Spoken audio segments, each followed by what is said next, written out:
Do you want to keep it and let it grow in summer? Or do you want to dispose of it and let it rot in winter?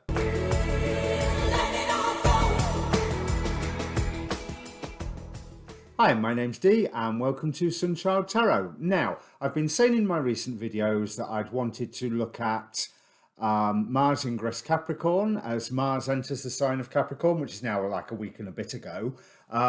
Mercury retrograde happened to me. I've had some technical issues and some other commitments as well. So I'm now doing Mars Transit Capricorn readings, and that's what today's reading is going to be. It's a bulk introduction as usual. There'll be a timestamp down below for you to fast forward to the actual reading. Again, I would advise watch your sun, your moon, your rising sign, and if you know where your Mars is, watch your Mars sign as well. Mars is exalted in Capricorn. Mars is empowered in Capricorn. Saturn is at home there, but Mars is made incredibly welcome and worshipped. That Martian energy will help us push forward in a great way. So what I'm planning on doing is an oracle card spread. I would normally say the reading is for you or it isn't, but it's an oracle card spread. Take what is useful for you, consider the rest. But that's what I'd say about the whole reading. Even if it is for you or if it isn't, consider it all, take what is useful and consider the rest. And if you normally in my tarot readings, I'd say it comes as a job lot, and that's why I want you to consider it, because it may well be that if there's a bit of it that's not for you, it's all not for you. Shouldn't apply today, however. Oracle cards with tarot guidance. You can ask a question with this one. So pause the video if you have to. Think about all the questions that are around you. Choose one of them, especially anything related to something that you are wanting to push forward in your life. Or something about changing the structure of your life. And we'll see what the oracle cards say. All the other details are in the description down below, plus a link to getting a free birth chart. Plus, while you're down there, press the subscribe button. Right, let me bring up the cards. Okay, the energy for your reading, Cancer, is, the starting energy at least, is the Four of Wands. So this entire reading is very much about commitments. We have the Four of Wands about commitments that I believe you will be making to yourself, and commitments that you have already made to yourself that need to come under review, because it is clarified by the reflection card, which can indicate travel but also indicate a deep dive into your emotions. Now I think that deep dive into your emotions will bring great results with the Queen of Wands here, a manifestation. You've got all personality major arcana cards, all good cards. We've got Queen of Wands, Queen of Cups, Ace of Cups, Hierophant, High Priestess, Page of Pentacles. So Court card, Ace, and major arcana. Because this is all about patterns that you have. I mean, of course it is. It's Capricorn. Structures, patterns. But this is about some patterns that you have brought through into this lifetime that other people have come to join you in the effort of breaking free from them. The Four of Scrolls, the karmic trench, is all about overcoming that karmic baggage, all about making the effort to say, yeah, I did that for the past 6 lifetimes. I'm not doing it again. But naturally, as you end up here and your memory wipes, and you just end up doing the same old, but you can take the opportunity to try something different. And you need to make that commitment to yourself. This will involve taking a time out, taking the ability to step back and just examine the rules by which you live your life, because those rules are under threat, and so they should be, a lot of them.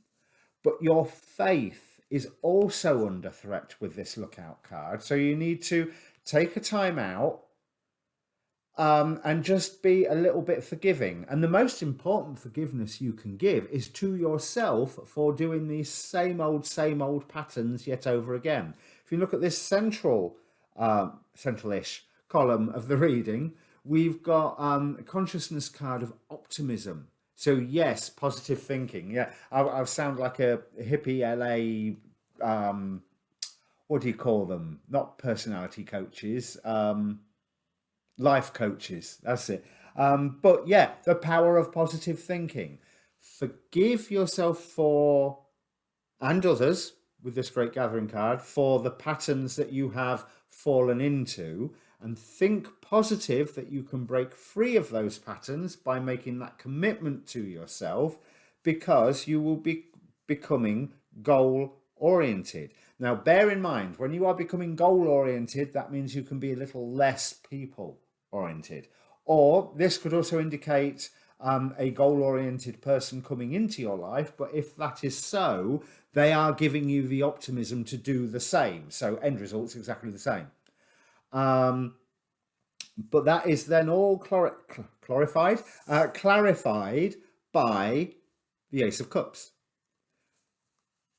Your cup brimmeth over. You have the mystical power that's coming from the learning of these lessons, the breaking of these patterns with your soul family that's around you, your soul tribe that's around you is the phrase it uses on the card here, and with joy. We have the Three of Cups out of the Crystal Power Tarot. The crystal being aquamarine. I embrace joyful opportunities. So it is allowing you to know when to boost things up and when to let them fall away with this summer and winter card. Both really potent seasons. The winter about preparing for growth. Okay, yes, hibernating, time out, and everything's still and it seems dead, but it's not. The seeds are under the soil, just waiting. But that is actively waiting. And this is clarified by the High Priestess, so you can look at those who bring summer to your life and those who bring the forces of winter to your life, and that's now looking at winter in a negative term, those who bring the cold and bring the lack of abundance, fertility, growth, because you can take a mission, you can make this commitment to yourself to move forward. You can take it, make a mission out of it is what I'm trying to say. Sorry, word breakdown there. But the downside of that is, on this card, is disregarding rules. But I don't see that as a shadow side. Because, like I say, a lot of your rules are under threat, and that's a good thing if they're this old stuff. There is an element of stuff it. No, I need to do something different now. I've been doing the same thing for Lord knows how many lifetimes, but certainly for a good few years. I need to do something new. And yet there are things that are hidden from you, but maybe that's why, excuse me, that's why you need to have that power of forgiveness in play. But it is time for you to set your course, become goal-oriented and say, right, I know what I'm doing. I know where I'm going. I don't know how I'll get there, and I don't know what it will look like when I get there, but it's time for me to level up. Now, I've pulled a verse from the Tao Te Ching, and this one's called Heaven's Net, number 73. He who is brave and unscrupulous will meet his death. He who is brave and cautious will stay alive. Of these both, one leads to good, the other leads to harm. Everyone hates the bad. The reason why is clear. That's why the sage is always cautious. The Tao of heaven does not fight, but wins. Does not speak, but is answered. Is not summoned, but appears. Does not plan, but consults. The net of heaven is widely cast. The mesh is loose, yet nothing slips through. So yeah, stop enacting, sorry, the rules. When a rule is coming under threat, that's a good thing. Whether the rule having the effect of that threat is a good thing is for you to decide. But that rule being under a threat is a good thing because it's the world pointing out, you've got a rule here. What do you want to do with this one? Do you want to keep it and let it grow in summer? Or do you want to dispose of it and let it rot in winter? And that's why all of this, and you're not the only one, you're not the only one learning these lessons. It looks like this Three of Cups and the Great Gathering, you are a focal point for yourself and for others. But that's why you should become goal-oriented, because you can give that optimism to others. You can create a dream for them if you make that commitment to yourself and bring it into manifestation, and you take this queen's crown and you put it on your head. You take her wand and you stamp it on the ground and you say, this is how I am going to move forward. Casting the rules that need to back into winter. The mesh is loose, yet nothing slips through. Okay, so if this means anything to you, Cancer, please do comment down below. Press subscribe while you're there, or click the link in the description to the Facebook group and join me there, because that's where I tend to post some of the astrology videos that I watch as well, and they're well worth it. In the meantime, your next readings, I will be looking at Mars crossing last Sunday, but Mars crossing 4 degrees Capricorn, which is all tied up in here as well, but crossing that eclipse point and how the ripples of that can echo out. Hopefully there will be quick readings, but the effects from those ripples will be a while. That's why I don't mind doing it nearly a week after. Your full moon reading will be out before that. Your monthlies will be out. So click the notifications bell if you want to hear of them. And in the meantime, good luck with this. Make that commitment. Cheers.